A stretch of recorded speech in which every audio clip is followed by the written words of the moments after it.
Finance, ठीक। तो लोग जो आधुनिक सरकारें क्या हैं?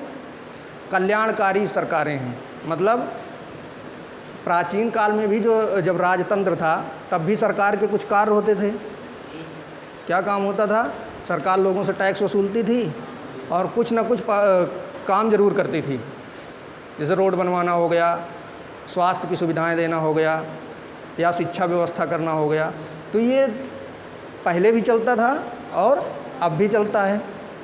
तो इसका महत्व इसीलिए है कि लोक वित्त जो है वो जो आम जनता है उससे संबंधित वित्तीय जो व्यवस्थाएं हैं उनका अध्ययन करता है, ठीक। जैसे कि लोक वित्त का में मतलब जैसे कि तुम लोग ये समझ सकते हो कि हर व्यक्ति का अपना एक बजट होता है ना, व्यक्ति की आय होती है और व्यक्ति की कुछ व्यय होते हैं। इसी तरह राज्य सरकारें होती हैं। राज्य सरकार का मतलब किसी देश की सरकार ना। तो सरकार का मतलब क्या है? सरकार क्यों चलाई जाती है? ताकि वो कानून के अनुसार जनता को एक प्रकार की सुविधाएं दे सके या शासन उन पर कर सके ना। तो लोक कल्याणकारी राज्य का मुख्य उद्देश्य होता है लोगों का अधिक से अधिक कल्याण करना, ठीक। तो जिस प्रकार से व्यक्ति के लिए यह आवश्यक है कि उसके पास वित्तीय सुविधाएं वित्त होना चाहिए। मतलब कि अगर वित्त नहीं होगा या उसकी इनकम नहीं होगी तो वह व्यय कैसे करेगा? नहीं कर पाएगा। इसी तरह अगर राज्य के पास कुछ इनकम के सोर्स होंगे तभी वह व्यय कर पाएगा। तो जो लोक वित्त होता है उसमें मुख्य रूप से हम यही अध्ययन करते हैं कि किस प्रकार से जनता का जो राजस्व है, जनता से कैसे राजस्व एकत्र किया जाए और उस पर किस प्रकार से व्यय किया जाए, ठीक, क्लियर।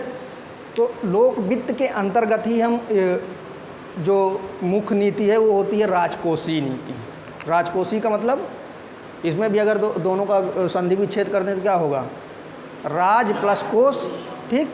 राज का मतलब पब्लिक, जनता, मतलब जनता का मतलब क्या? जैसे हमारे संविधान में क्या कहा गया है? भारत में किसका शासन है? जनता का शासन है। तो राजकोषीय का मतलब राज मतलब जनता, लोक, ठीक, लोक मतलब जनता। इसी तरह जो कोष मतलब होता है खजाना ना। तो खजाना इसका मतलब क्या हो गया? जनता का खजाना, ठीक। तो जनता के खजाना से संबंधित या जनता कह लो या राज कह लो, क्योंकि राज और जनता एक सिमिलर है अगर हम लोग संविधान की बात करें, क्योंकि उसमें सीधी पहले शब्द में जो क्या है उसको प्रस्तावना कहते हैं ना। प्रस्तावना में क्या कहा गया है? हम भारत के लोग। तो हम भारत के लोग का मतलब भारत में किसका शासन है? जनता का शासन है, हम लोगों का शासन है। तो इसलिए जब राजकोषीय नीति की बात करते हैं तो उसमें मुख्य रूप से यही देखा जाता है कि ये जो राज्य की आर्थिक क्रियाएं हैं उससे संबंधित अध्ययन किया जाएगा, ठीक। तो अगर हम बात करें कि राजकोषीय नीति में शामिल क्या क्या करते हैं तो इसके मुख्य रूप से या पहले ये बात कर लेते हैं कि राजकोषीय नीति का आगमन कैसे हुआ। पहले भी होता था, मैं पहले जैसे बताया कि जब राजतंत्र थे तब भी कुछ ना कुछ कार्य होते थे। जब लोकतंत्र आए तो सरकारों के दायित्व और बढ़ गए। पहले क्या होता था? पहले टैक्स ज़्यादा वसूला जाता था, लेकिन जब लोकतंत्र स्थापित हुआ तो उसमें क्या हुआ? टैक्स थोड़ा कम हुए लेकिन सरकार के दायित्व तो ज़्यादा बढ़ गए ना।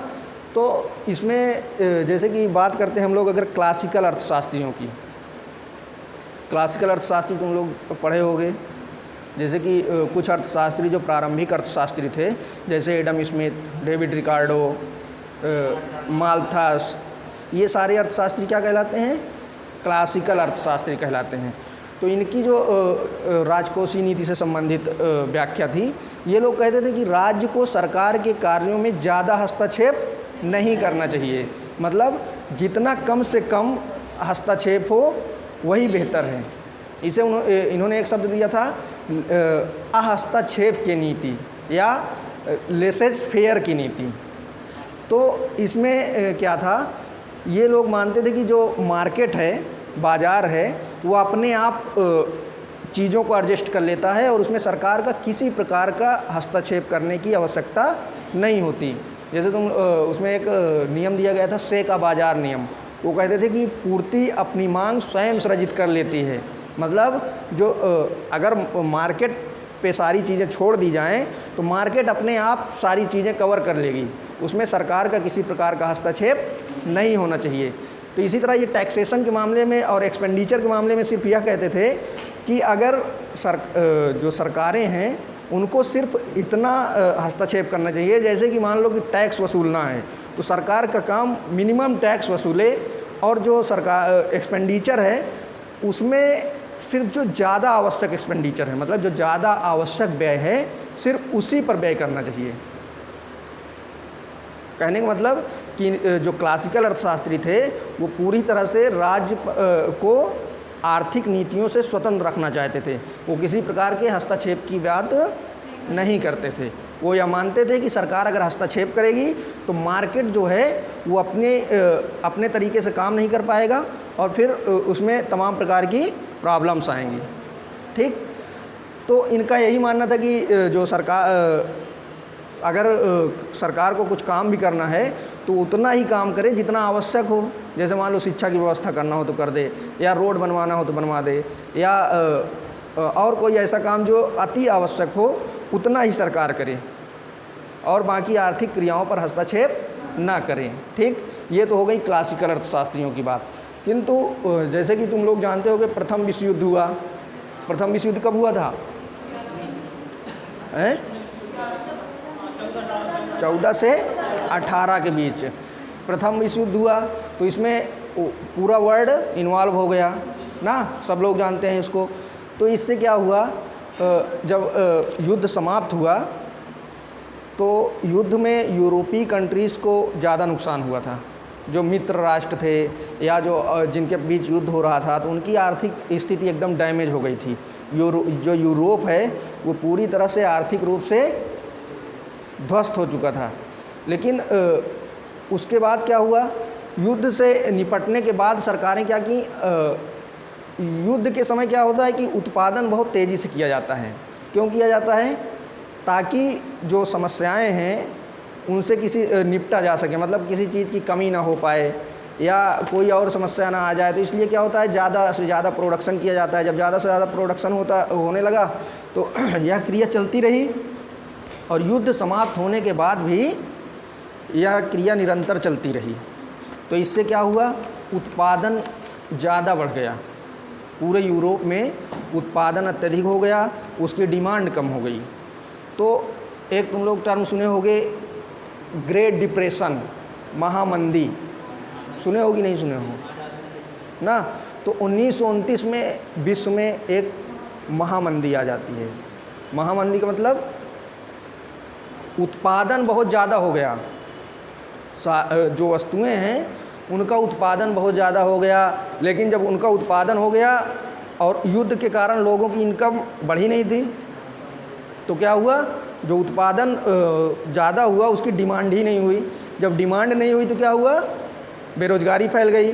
जब बेरोज़गारी फैल गई तो क्या हुआ, अब उत्पादन अगर होता रहेगा तो एक इसका सर्कुलेशन चलने लगता है। मतलब कि अगर डिमांड नहीं बढ़ेगी तो क्या होगा, लोगों की आय कम होगी। अगर लोगों की आय कम होगी तो क्या होगा, मतलब कि बेरोजगार, अगर मान लो कि किसी वस्तु को उत्पादन हो गया और उसकी डिमांड ही नहीं बढ़ रही, तो डिमांड क्यों नहीं बढ़ रही, क्योंकि लोगों के पास इनकम नहीं है। लोगों के पास इनकम नहीं है तो इसका मतलब कि वो बेरोजगार हैं ना। तो ये एक प्रकार से सर्कुलेशन चलता है। अब जब डिमांड नहीं बढ़ेगी तो निवेश नहीं होगा ना, कि अगर मान लो कि अगर किसी वस्तु की डिमांड ही नहीं हो रही है तो उसको उत्पादन के लिए क्यों कोई उत्पादित करेगा, नहीं करेगा। तो इससे क्या होगा, और रोज़गार कम होगा, क्योंकि जब उत्पादन नहीं होगा तो लोगों को निकालना शुरू कर दिया जाएगा। तो इससे क्या, एक प्रकार से सर्किल चल जाता है। मतलब कम आय से कम डिमांड से कम इन्वेस्टमेंट से कम एम्प्लॉयमेंट से बेरोज़गारी बढ़ेगी तो फिर इनकम कम होगी तो फिर डिमांड कम होगी तो फिर इन्वेस्टमेंट कम होगा। तो एक प्रकार से ये सर्कुलेशन चल जाता है।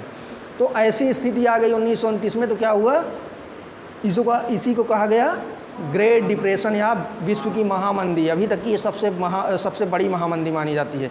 इसमें क्या हुआ कि यूरोपीय जो देश थे वो पूरी तरह से आर्थिक रूप से कमज़ोर हो गए, क्योंकि जब डिमांड नहीं बढ़ी। इसका सबसे ज़्यादा प्रभाव एग्रीकल्चर सेक्टर पर पड़ा, फिर इंडस्ट्री सेक्टर पर पड़ा, लोगों में बेरोजगारी हो गई। तो इससे क्या हुआ, जो क्लासिकल अर्थशास्त्रियों ने कहा था कि जो supply creates it's on demand, मतलब पूर्ति अपनी मांग स्वयं सृजित कर लेती है, यह धारणा पूरी तरह से क्या हो गया, मतलब कि ये गलत साबित हो गई ना। अगर उनके हिसाब से अगर चलते क्लासिकल अर्थशास्त्रियों के अकॉर्डिंग, तो कि अगर मार्केट में क्या हुआ, मार्केट में अगर वस्तुओं की पूर्ति बढ़ गई तो उनकी मांग अपने आप पैदा हो जानी चाहिए ना। लेकिन ऐसा नहीं हुआ। जब ऐसा नहीं हुआ तो अब विश्व के सामने समस्या आ गई कि अब क्या किया जाए। इसी समस्या के समाधान के लिए कीन्स का नाम तुम लोग सुने होंगे। एक अर्थशास्त्री का नाम है कीन्स। उन्होंने अपनी एक किताब लिखी थी general theory employment interest and money. General theory of employment interest and money. उन्होंने सबसे पहले राजकोषीय नीति को एक्टिव बनाया, एक्टिव करने की बात की, मतलब किस आर्थिक क्रियाओं में राज्य के हस्तक्षेप की बात की। राज्य का हस्तक्षेप का मतलब कि जो सरकार है वो अब अगर हस्तक्षेप नहीं करेगी तो इस मंदी से निपटा नहीं जा सकता। ठीक, तो यहीं से उद्भव होता है, अगर हम लोग बात करें सही राजकोषीय नीति का। समझ में आया? मतलब 1929 में जो कीन्स थे उनकी पुस्तक से उन्होंने एक किताब लिखी, उसमें उन्होंने बाकायदा बताया कि किस प्रकार से राज्य इस मंदी से निकल सकते हैं। तो उन्होंने कहा कि सरकार ज़्यादा से ज़्यादा एक्सपेंडिचर करे, मतलब सरकार ज़्यादा से ज़्यादा व्यय करे, और फिर उसको फॉलो भी किया गया। तुम लोग जब पढ़ोगे, इसमें तुम्हारे मेंस में है, ये वर्ल्ड हिस्ट्री है मेंस में, जब तुम लोग कभी पढ़ोगे ना तो उसमें पढ़ोगे कि ये जो ग्रेट डिप्रेशन थी वो कब आई, उसके क्या क्या कारण थे, किस प्रकार से उससे निपटा गया। तो ये सारी चीज़ें पढ़ोगे कि उसमें फिर किस प्रकार से अमेरिका के एक राष्ट्रपति थे रूजवेल्ट, उनकी एक न्यू डील है, न्यू डील करके एक ये क्वेश्चन पूछे जाते हैं, न्यू डील क्या थी विश्व मंदी में, ग्रेटर जो डिप्रेशन थी उससे निपटने के लिए न्यू डील का क्या योगदान था। तो उन्होंने वहाँ पर फिर तमाम प्रकार की अमेरिका में सरकार की तरफ से तमाम प्रकार की सहायता दी गई। इसी तरह यूरोपीय देशों में भी सरकार का डायरेक्ट हस्तक्षेप किया गया। तो इसलिए फिर धीरे धीरे क्या हुआ, मंदी से बाहर निकलने लगी जो पूरा विश्व है। ये 1929 से लेकर 1939 तक लगभग ये मंदी चली थी।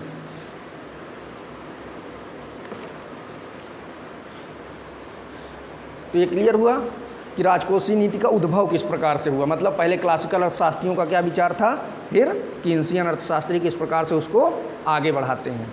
अब अगर हम लोग सिंपल 2 लाइन में अगर पूछें कि क्या है राजकोषीय नीति, ठीक, तो राजकोषीय नीति की अगर मुख्य रूप से साधारण शब्दों में ये कहें तो ये कह सकते हैं कि राजकोषीय नीति से तात्पर्य सरकार की आय व्यय एवं ऋण प्रबंधन से संबंधित नीतियों का अध्ययन है।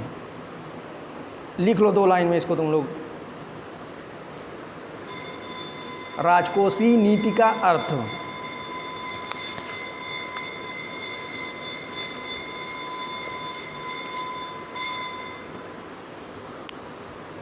राजकोषीय नीति से तात्पर्य सरकार की कर मतलब टैक्स, ब्रैकेट में लिख लेना टैक्स, व्यय मतलब एक्सपेंडिचर, तथा ऋण प्रबंधन से संबंधित, ऋण प्रबंधन मतलब डेट मैनेजमेंट, उन नीतियों तथा कार्यकलापों से है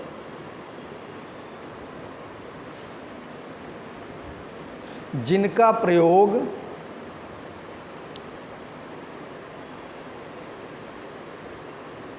सरकार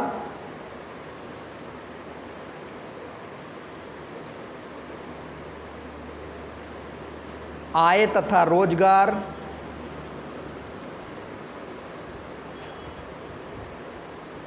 एवं मूल्य स्तर पर वांछित प्रभाव लाने सरकार आय तथा रोजगार एवं मूल्य स्तर पर वांछित प्रभाव लाने तथा अवांछित प्रभाव को टालने के उद्देश्य से करती है।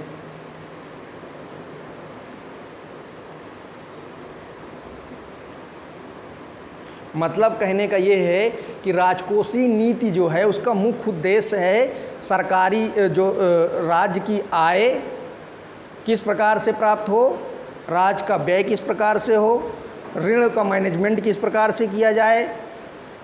तो ये सारी क्रियाएं जो हैं उनको सही से संचालित करने के लिए हम राजकोषीय नीति का उपयोग करते हैं या प्रयोग करते हैं। ठीक, तुम लोग सुने होंगे एक मौद्रिक नीति के बारे में ना।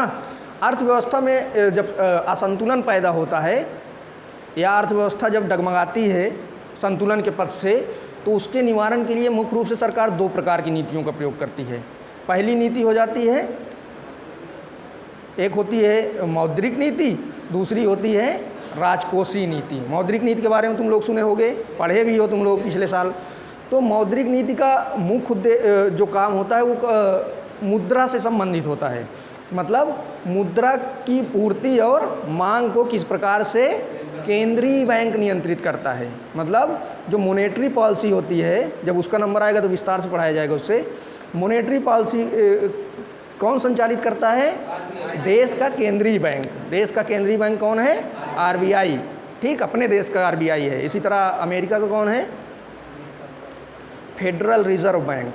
इसी तरह हर देश का एक अपना केंद्रीय बैंक होता है।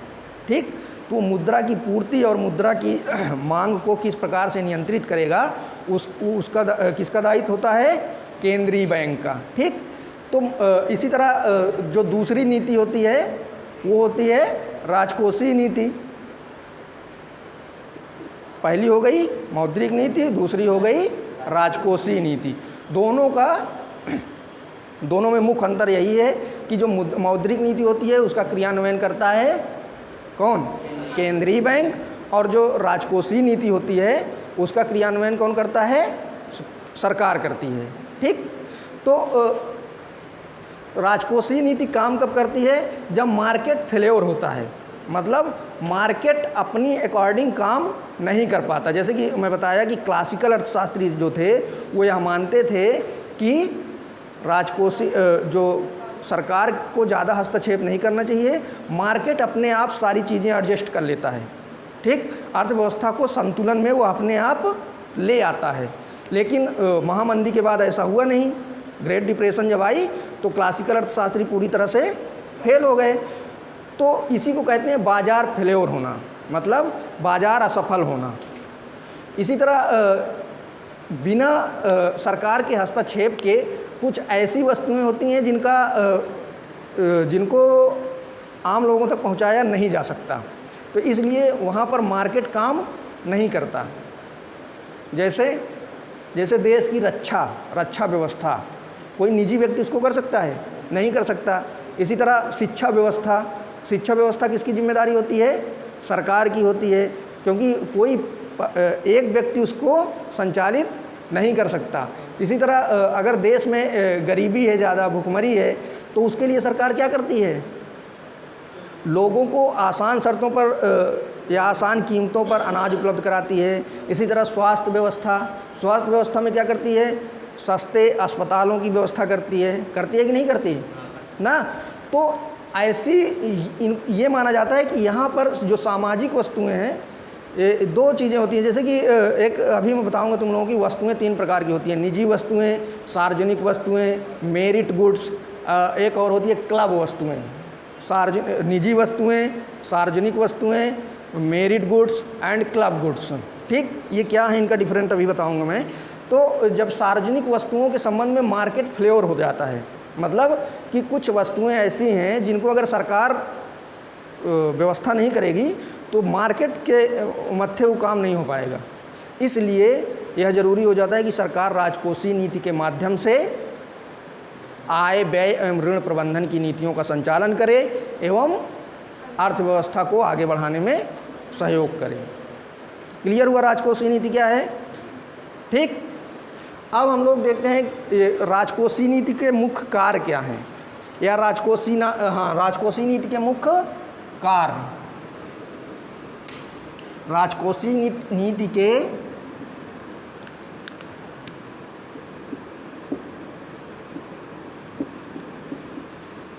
मुख्य कार्य,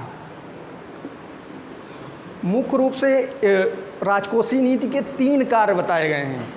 मतलब जो राजकोषीय फिजिकल पॉलिसी है इसके मुख्य रूप से 3 कार्य हैं। ठीक। पहला कार्य क्या है? पहला है आवंटनात्मक कार्य। आवंटनात्मक,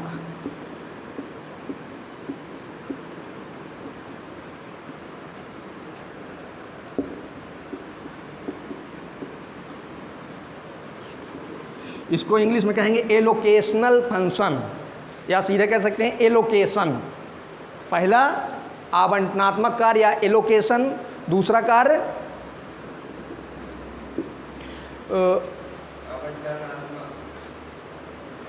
वितरणात्मक कार्य, वितरणात्मक।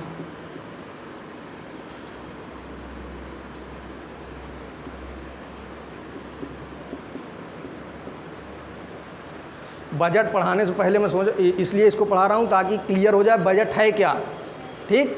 ऐसे पढ़ाने होता तो वैसे डायरेक्ट बजट पढ़ा के ख़त्म कर देता 2 दिन में, लेकिन जब 4 क्लास मिली है तो मैं सोच रहा था कि पूरी चीज़ें कंप्लीट हो जाएं, क्योंकि कभी कभी जैसे तुम लोग इकोनॉमिक सर्वे जब पढ़ोगे, इकोनॉमिक सर्वे या बजट भी पढ़ोगे तो ऐसे ऐसे टर्म आ जाएंगे कि जब समझ में ही नहीं आएगा कि क्या कह रहा है, क्योंकि इकोनॉमिक्स की लैंग्वेज थोड़ा सा वैसे भी टफ होती है आम स्टूडेंट के लिए। तो इसलिए अगर कंसेप्ट क्लियर नहीं रहेगा तो फिर वहाँ पे समझ में नहीं आएगा। ठीक। तो इसलिए इसको राजकोषीय नीति वैसे भी है, सिलेबस में भी है, तो राजकोषीय नीति पढ़ेंगे हम लोग आज। उसके बाद इसमें और भी टैक्सेशन की व्यवस्था, क्या क्या चीज़ें हैं, सारी चीज़ें इसको आज पढ़ाऊँगा। फिर कल मैं बजट शुरू करूँगा। ठीक। तो वितरणात्मक कार्य इसको कहते हैं डिस्ट्रीब्यूशनल फंक्शन। मतलब पहला आवंटनात्मक कार्य, दूसरा वितरणात्मक कार्य, तीसरा स्थिरीकरण, स्थिरीकरण, इसको कहेंगे स्टेबलाइजेशन।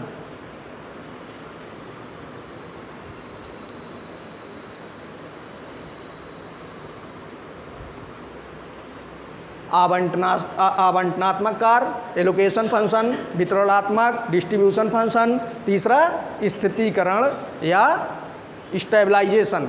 अब ये है क्या चीज़, इसको जानेंगे। जैसे कि मान लो कि आवंटनात्मक कार्य क्या है, एलोकेशन। जैसे संसाधन, जो कोई देश होता है तो उसमें तमाम प्रकार के संसाधन होते हैं ना,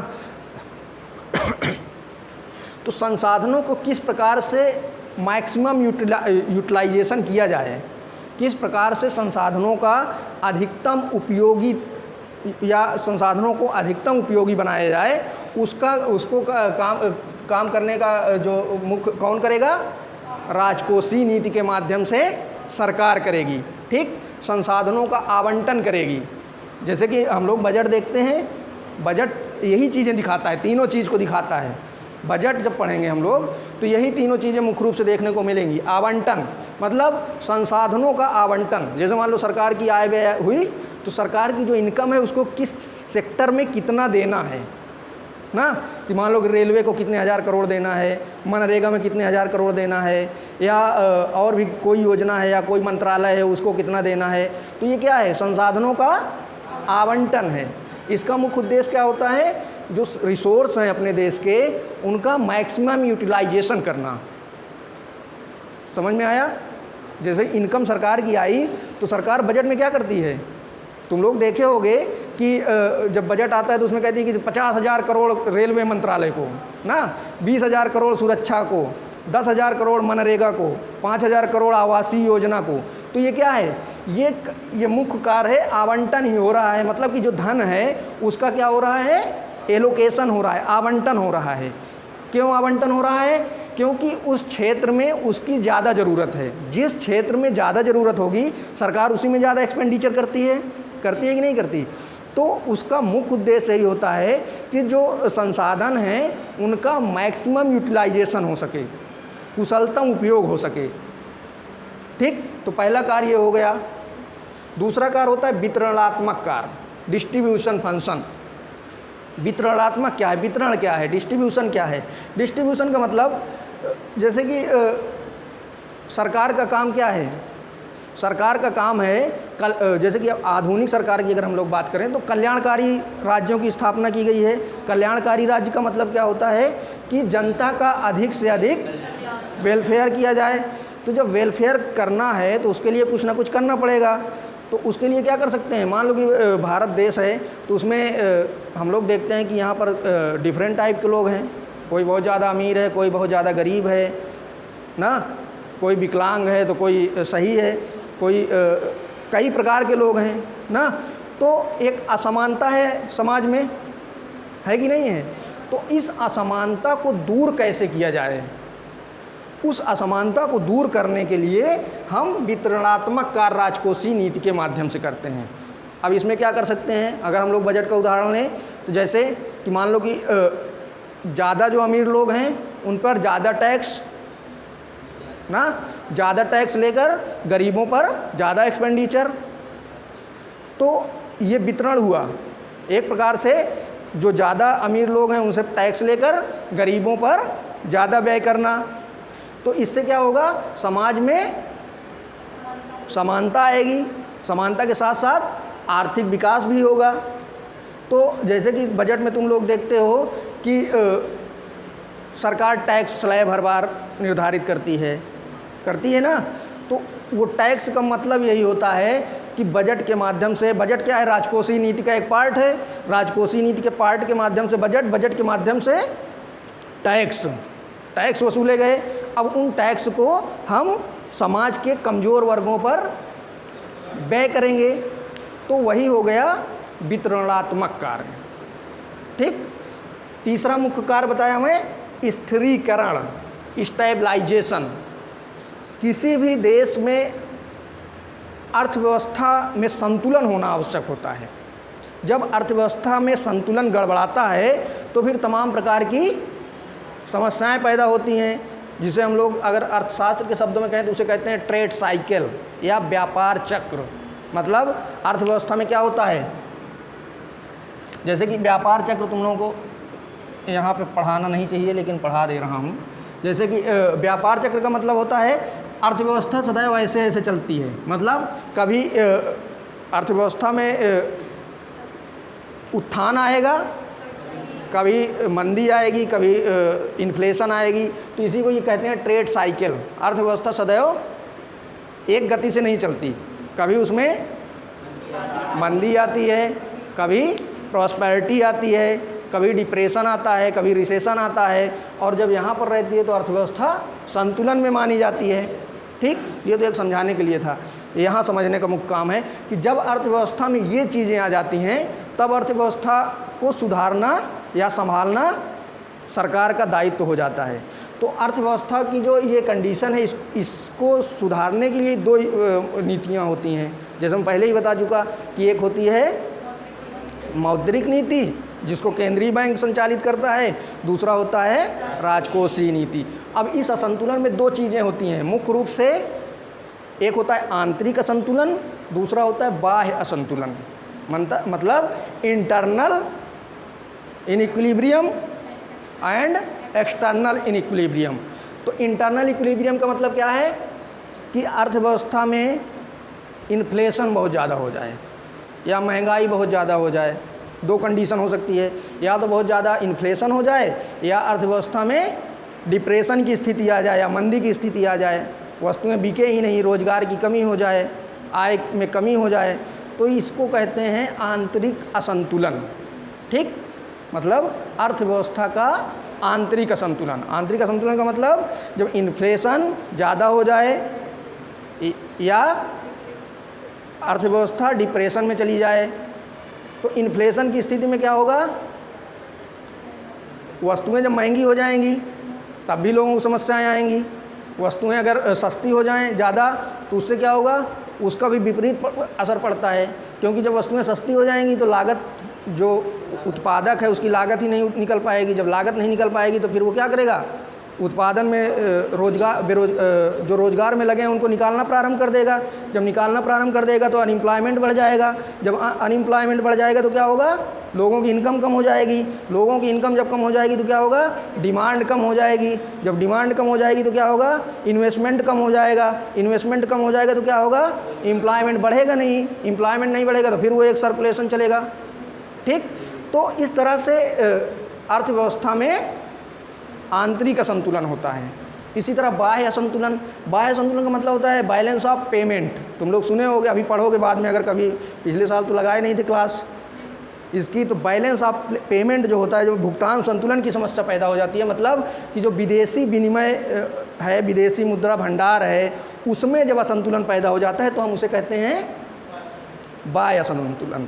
जैसे मान लो कि मुद्रा, जो अभी तुम लोग हाल में सुने होगे कि रुपए की कीमत बड़ी तेज़ी से नीचे जा रही है ना, डॉलर की कीमत बहुत तेज़ी से ऊपर बढ़ रही है। तो ये क्या है, इसका मतलब यही है कि अब विनिमय दर को किस प्रकार से स्टेबलाइज किया जाए। ठीक, तो अर्थव्यवस्था में इस असंतुलन को दूर करने के लिए हम स्थिरीकरण की नीति का सहारा लेते हैं। किसके माध्यम से लेंगे, राजकोषीय नीति के माध्यम से या मौद्रिक नीति के माध्यम से। तो मौद्रिक नीति तो हम लोग यहाँ पढ़ा नहीं रहे हैं, यहाँ पढ़ रहे हैं हम लोग राजकोषीय नीति। तो अब इसमें देखेंगे कि स्थिरीकरण किस माध्यम से सरकार करेगी। तो इसके लिए दो शब्द यूज किए जाते हैं। एक होता है expansionary physical policy. Expansionary physical policy मतलब विस्तारवादी राजकोषीय नीति, लिख देते हैं। ये हो गया तीनों।